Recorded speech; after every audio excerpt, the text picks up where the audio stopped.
dag mikill skortur á rafmagni. Hann birtist fyrst og fremst á sviði gagnavera. Þau vilja meira rafmagn. Gagnaverir hafa vaxið í landinu.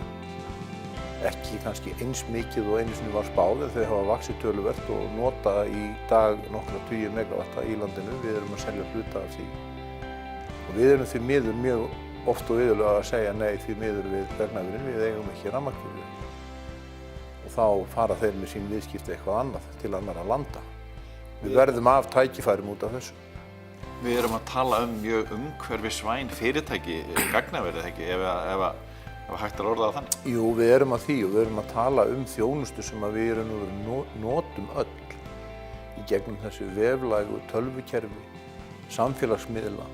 Við tölum Facebook og Snapchat og Instagram og hvað þetta heitir. Þetta notar allt saman gagnaver.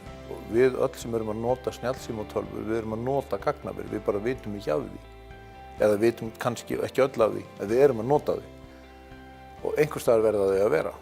Og þau leita meðal annars eftir sanngjörnu raforkuverði og hreinni orku. En framboðið fyrir þau á Íslandi ekki nægjanlegt. Og þau hroklast þá frá og staðsetja sig annars staðar. En þau eru vaxandi á Íslandi og gætu vaxið meira.